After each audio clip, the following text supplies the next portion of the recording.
नमस्कार, India news Haryana देख रहे हैं आप। आपके साथ मैं हूं सुरभि तिवारी। बुलेटिन की शुरुआत फटाफट अंदाज में करेंगे। करनाल में बीजेपी की प्रदेश स्तरीय बैठक मुख्यमंत्री मनोहर लाल की अध्यक्षता में बैठक हो रही है, जिसमें पंचायत निकाय चुनाव के लिए बनाई रणनीति बनाई जा रही है।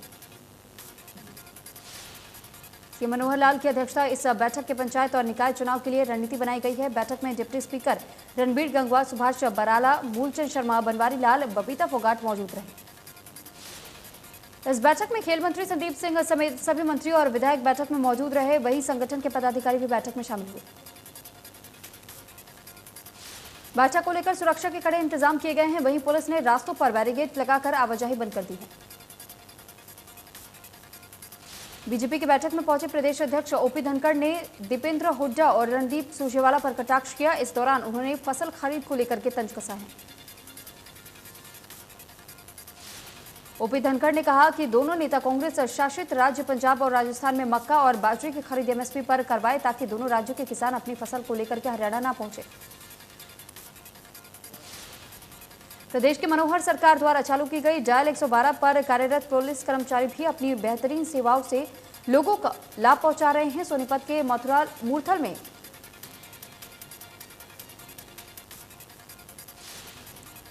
जिला तीनों कर्मचारियों को बेहतरीन सेवा के लिए सम्मानित करेगी और सोनीपत पुलिस के मूर्थल थाना क्षेत्र में कार्यरत डायल 112 के 3 पुलिस कर्मचारी ईएसआई जयपाल सिंह और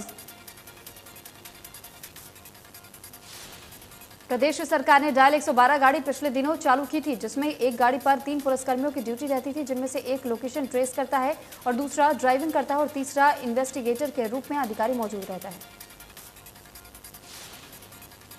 भारतीय किसान यूनियन के महासचिव भूपेंद्र सिंह मान ने किसान आंदोलन की दिशा और उद्देश्य पर सवाल उठा दिए। भूपेंद्र सिंह मान की माने तो किसान आंदोलन 3 कृषि कानूनों के विरोध में, जो कि केंद्र सरकार के साथ है।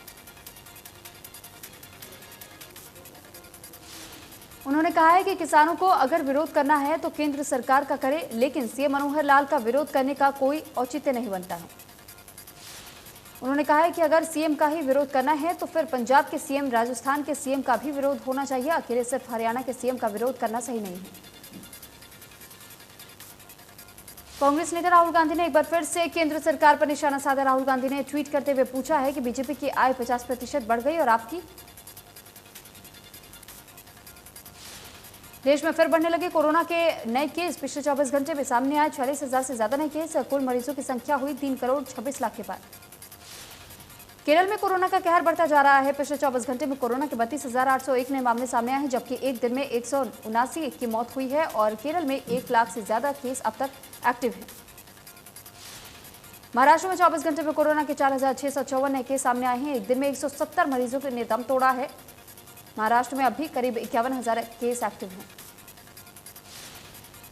दिल्ली में 24 घंटे में कोरोना के 61 नए केस सामने आए हैं। एक दिन में 62 मरीज रिकवर हुए हैं। दिल्ली में अभी भी 412 केस एक्टिव। प्रदेश में कम हो रहा है कोरोना। पिछले 24 घंटे में कोरोना के 21 नए केस सामने आए हैं। एक दिन में 1 मरीज की मौत हुई है। प्रदेश में एक्टिव केस की संख्या 664।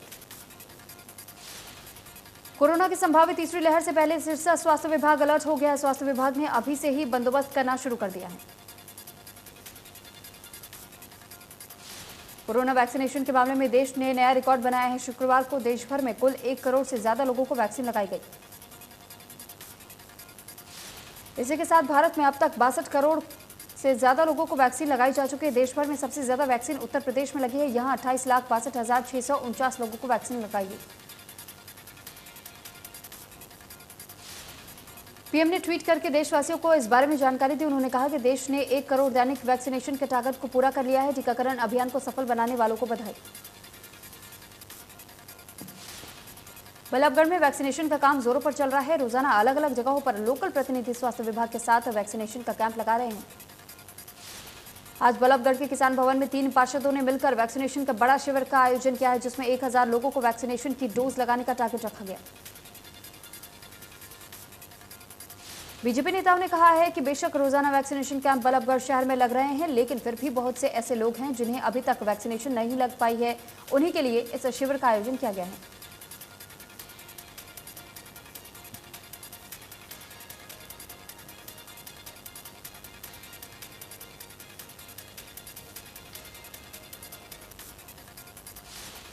देश में कोरोना के वैक्सीनेशन के लिए मेगा अभियान चलाया जा रहा है। इसी कड़ी में प्रदेश में शुक्रवार को मेगा अभियान चलाया गया, लेकिन इस अभियान के बावजूद भी भिवानी जिले अपनी टारगेट को पूरा नहीं कर पाया। इस दौरान स्वास्थ्य विभाग ने डोर टू डोर जाकर वैक्सीनेशन लगाने का फैसला किया है। तीसरी लहर से निपटने के लिए पूरी तरीके से तैयार है।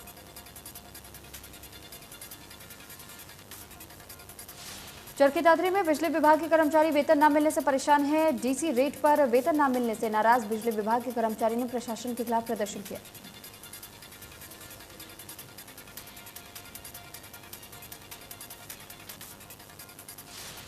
इस दौरान कर्मचारी ने चरखी दादरी यूनिट के प्रधान ने बताया है कि अगर जल्दी उनकी मांगे नहीं मानी गई है तो आंदोलन और तेज किया जाएगा।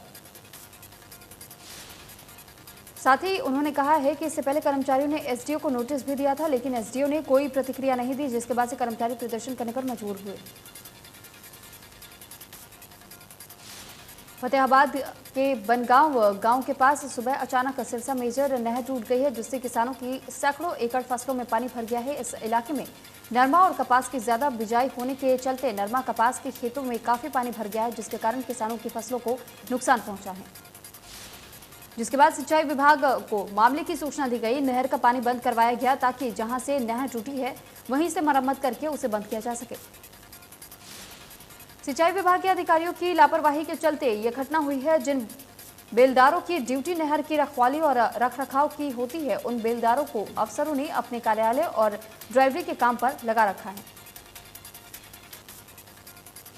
गृह मंत्री अनिल विज ने पंजाब कांग्रेस पर तंज कसा। नवजोत सिंह सिद्धू के बहाने अनिल विज ने कांग्रेस पर निशाना साधा। कहा कि नवजोत सिंह सिद्धू ईंट से ईंट बचाने की बात कह रहे हैं।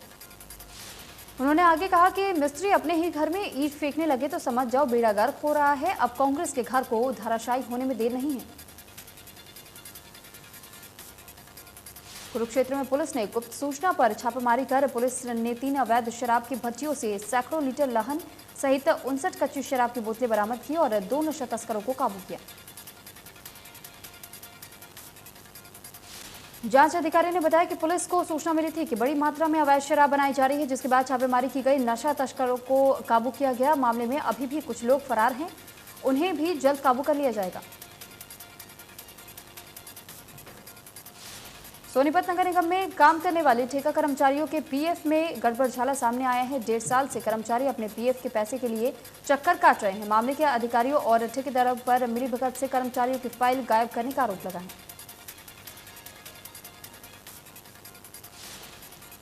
कर्मचारियों ने कहा है कि उनके पीएफ के साथ गोलमाल किया गया है और पिछले लंबे समय से पीएफ का रिकॉर्ड भी तैयार किया गया है। बावजूद इसके ठेकेदार पीएफ की फाइल गुम होने की बात कह रहे हैं। इसी को लेकर कर्मचारी इकट्ठा होकर ठेकेदार के खिलाफ नारेबाजी करते हुए कमिश्नर के कार्यालय के सामने पहुंचे और ठेकेदार के खिलाफ कार्रवाई करने की मांग की।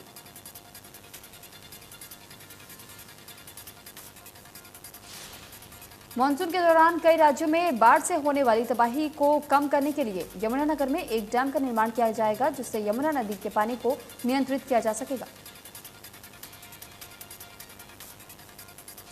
सिंचाई विभाग ने इस डैम के लिए अब जमीन भी चिन्हित कर ली है। अधिकारियों ने हथनीकुंड बैरेज से 3 से 4 किलोमीटर अपस्ट्रीम में जमीन चिन्हित की है, जहां ये डैम बनाया जाएगा।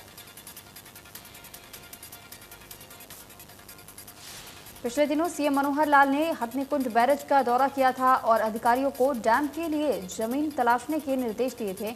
ऐसे में अब हरियाणा सिंचाई विभाग ने इसके लिए न सिर्फ जगह चिन्हित की है, बल्कि सर्वे भी शुरू कर दिया है। पलवल में घर में घुसकर एक व्यक्ति की हत्या करने के मामले में लगभग 1 महीना बीत जाने के बाद भी पुलिस के हाथ अभी तक खाली हैं। जहां एक तरफ मामले में मृतक के परिजन पुलिस पर राजनीतिक हस्तक्षेप के चलते कोई कार्रवाई न करने के आरोप लगा रहे हैं,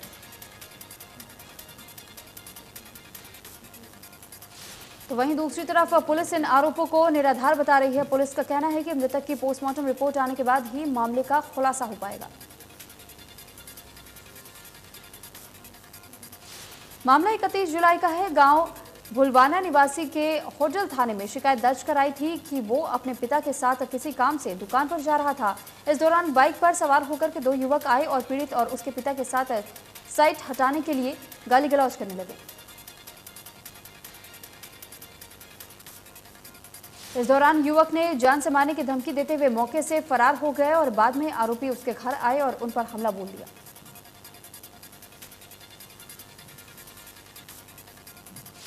फरीदाबाद के पल्ला थाना क्षेत्र के बसंतपुर गांव निवासी किसान के 12 वर्षीय बेटे तनिष की यमुना खादर में सिर पर वार कर निर्मम हत्या कर दी गई है। मृतक बच्चा गुरुवार की शाम करीब 5:30 बजे घर से साइकिल चलाने के लिए निकला था, लेकिन वापस नहीं आया। परिजन बच्चे को आसपास की कॉलोनी में तलाश करते गए, लेकिन कुछ पता नहीं चला। शुक्रवार शाम करीब 4:30 बजे उसका शव यमुना खादर के जंगल में बरामद हुआ।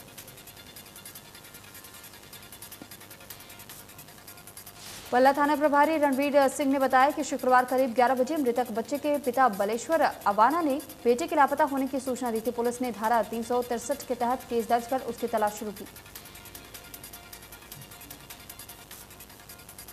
रोहतक के विजयनगर इलाके में ट्रिपल मर्डर से सनसनी फैल गई है। एक परिवार के 4 सदस्यों को अज्ञात बदमाशों ने गोली मार दी, जिसमें 3 लोगों की मौत हो गई है। प्रदेश में परीक्षा पद्धति में कोई फेरबदल नहीं होगा, न ही सेमेस्टर सिस्टम लागू होगा। 2 बार परीक्षा न होकर सिर्फ एक ही बार बोर्ड परीक्षा ली जाएगी।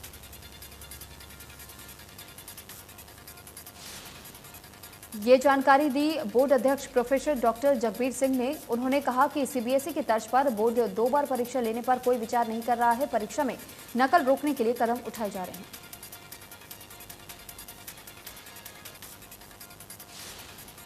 यमुनानगर में नशा तस्करों पर बड़ी कार्रवाई की गई है, जहां नारकोटिक्स सेल ने एक तस्कर को रंगे हाथों पकड़ लिया है। नारकोटिक्स सेल ने आरोपी से 12 लाख की स्मैक बरामद की है। आरोपी पहले भी 4 बार जेल जा चुका है।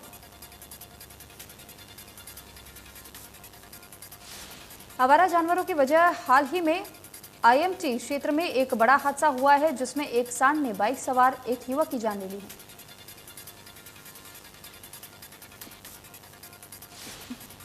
झज्जर में हत्या का मामला सामने आया है, जहां भांजे ने मौसी के गला दबा करके हत्या कर दी। वहीं हत्या की वजह का अभी तक खुलासा नहीं हो पाया है। एफएसएल और पुलिस मामले की जांच में जुटी है। पानीपत में असंध रोड पर किन्नर की स्कूटी गाड़ी से टकराने पर झगड़ा हो गया। किन्नर ने साथियों संग मिलकर बुजुर्ग की पिटाई कर दी और मौके से फरार हो गए। बुजुर्ग ने किन्नर से माफी भी मांगी। वहीं पुलिस मूक दर्शक बन तमाशा देखती रही।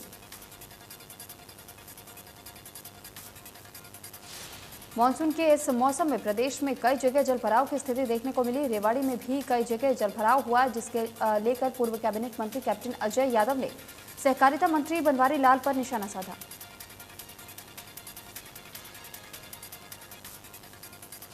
कैप्टन अजय यादव ने कहा कि बनवारी लाल के मंत्री होने के बावजूद रेवाड़ी जिले में वाटर ड्रेनेज सिस्टम पर कोई काम नहीं करवाया गया है। ड्रेनेज सिस्टम को सही कराने के लिए अभी तक एक ईंट भी नहीं लग पाई है।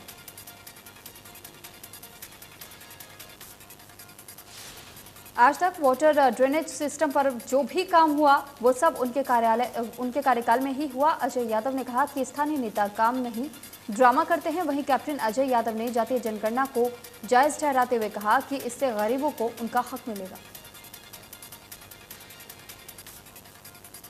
कुरुक्षेत्र में पुलिस ने छापेमारी कर अवैध शराब के नेटवर्क का पर्दाफाश किया है। गुप्त सूचना पर पुलिस ने 3 अवैध शराब की भट्टियों में सैकड़ों लीटर लाहन सहित 59 कच्ची शराब की बोतलें बरामद की और 2 नशा तस्करों को काबू किया। जांच अधिकारी ने बताया कि पुलिस को सूचना मिली थी कि बड़ी मात्रा में अवैध शराब बनाई जा रही है, जिसके बाद से छापेमारी की गई है। नशा तस्करों को काबू किया गया है। मामले में अभी भी कुछ लोग फरार बताए जा रहे हैं, उन्हें भी जल्द काबू कर लिया जाएगा। रेवाड़ी पुलिस ने मोबाइल टावर लगाने के नाम पर धोखाधड़ी करके पैसे ऐंठने के मामले में कार्रवाई करते हुए आरोपी को गिरफ्तार किया।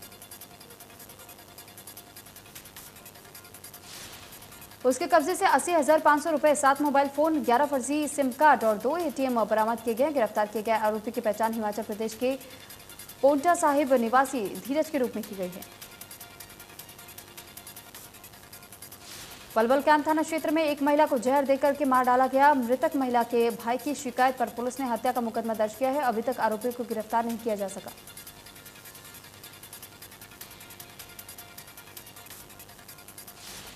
होडल के गांव गढ़ीपट्टी स्थित पेट्रोल पंप पर पंप मालिक के भतीजे को गोली मार करके घायल कर हजारों की नकदी लूटने वाले तीसरे आरोपी को भी पुलिस ने गिरफ्तार कर लिया है। रेवाड़ी में धारूहेड़ा नगरपालिका चेयरमैन पद के लिए नामांकन प्रक्रिया शुरू कर दी गई है, जहां पहले दिन दोपहर तक नामांकन नहीं हुआ है।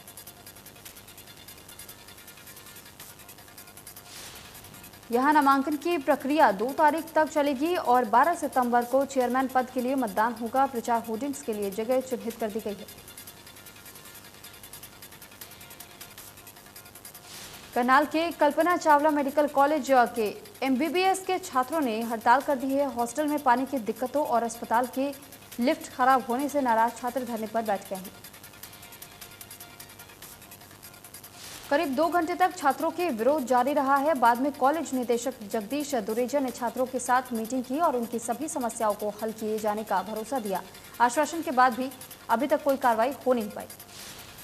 N44 हाईवे से सटी राई तहसील में चोरों ने दर्जनों दुकानों के ताले तोड़ करके लाखों के सामान पर हाथ साफ किया। सीसीटीवी कैमरे में कैद हुई हैं चोर। थाने के 500 मीटर की दूरी पर चोरों ने दिया घटना को अंजाम। बारी बारी से अलग अलग खोखे पर की गई है चोरी की वारदात। पुलिस प्रशासन पर सुरक्षा को लेकर लगाए गए आरोप। भवानीखेड़ा के गांव लुहारी जाटू में एक दर्दनाक हादसे में 3 लोगों की मौत हो गई है। प्राइवेट बस संतुलन बिगड़ने की वजह से ट्रैक्टर ट्रॉली से जा टकराई। घायलों को इलाज के लिए नागरिक हॉस्पिटल ले जाया गया है। आरोपी बस चालक को गिरफ्तार कर लिया गया है और उसके खिलाफ विभिन्न धाराओं के तहत मामला दर्ज कर लिया गया है। गीता भवन वाली गली में शुक्रवार सुबह 12 बजे से 15 लोगों ने अचानक लाठी डंडों से हमला बोल दिया है। हमलावरों ने बुटीक पर मौजूद दुकान संचालक और उसकी पत्नी और बच्चों पर हमला किया। सभी के साथ मारपीट की गई और रुपए मांगते हुए धमकियां भी दी गई है। पीड़ित लोगों ने मारपीट करने आए 2 युवकों को धर दबोच लिया। बाकी लोग फरार हो गए। दुकान में तोड़फोड़ कर प्रयास भी किया गया है। हमले की वारदात सीसीटीवी कैमरे में कैद हो गई है। मौके पर पहुंची पुलिस ने दुकान में बंद किए गए 2 हमलावरों को थाने ले गई। दोनों से पूछताछ के बाद पुलिस द्वारा आगे की कार्रवाई की जाएगी।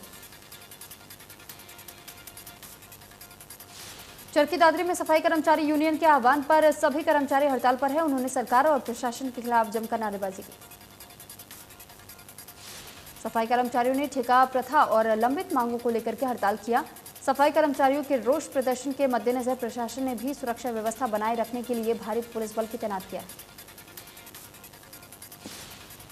हिसार के पाबड़ा गांव भी बिजली की समस्या से जूझ रहा है। अधिकारियों के चक्कर लगाने के बावजूद केवल आश्वासन मिलने से परेशान ग्रामीणों ने हिसार एससी कार्यालय के बाहर धरना दिया और बिजली विभाग के खिलाफ नारेबाजी की। ग्रामीणों का आरोप है कि गांव में ना तो पूरी वोल्टेज बिजली आती है और पूरे दिन में कुछ ही घंटे बिजली दी जा रही है।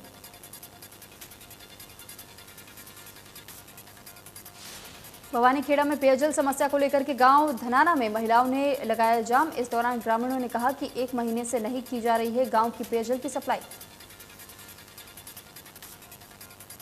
सड़क पर दोनों तरफ लगी वाहनों की लंबी कतार। मौके पर पहुंची पुलिस ने ग्रामीणों को समझाने का प्रयास किया।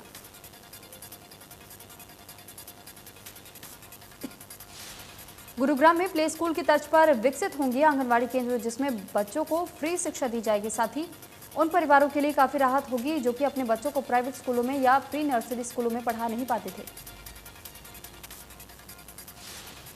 गुरुग्राम जिले में 988 आंगनवाड़ी वर्कर को ट्रेन किया जा रहा है। साथ ही 11 कैंप आयोजित किए गए हैं। आंगनवाड़ी के अंदर बच्चों को प्ले स्कूल वाली पढ़ाई कराई जा सके, इसके लिए बाकायदा आंगनवाड़ी वर्कर्स को ट्रेन भी किया जा रहा है। कोरोना संक्रमण के घटते मामलों को देखते हुए दिल्ली सरकार ने स्कूलों को खोलने का फैसला लिया है। आपदा प्रबंधन विभाग ने बैठक में स्कूल को अलग अलग चरणों में खोलने का फैसला किया है। कक्षा 9 से 12 के स्कूल 1 सितंबर से खुलेंगे, जबकि कक्षा 6 से 8 के स्कूल 8 सितंबर से शुरू होंगे। पहले चरण में सीनियर कक्षाओं के लिए स्कूल खुलेंगे और दूसरी फेज में कक्षा 6 से 8 के लिए स्कूल खुलेंगे।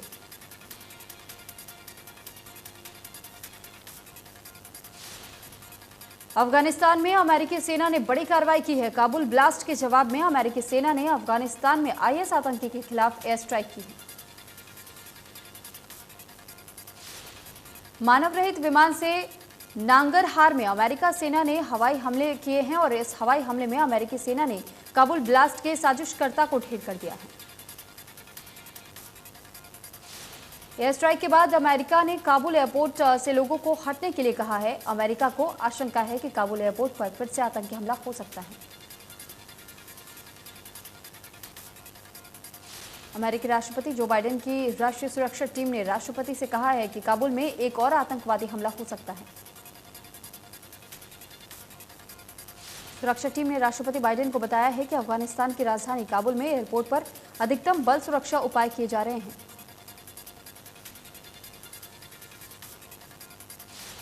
Bhavina Patel para Olympic final में पहुंचने वाली भारत की पहली टेबल टेनिस खिलाड़ी बन गई है। भाविना पटेल ने वर्ल्ड रैंकिंग में नंबर 3 खिलाड़ी मियो को मात दे दी है। बेहद ही कड़े मुकाबले में भाविना पटेल ने चीन की झांग मियाओ को 3-2 से हरा दिया है।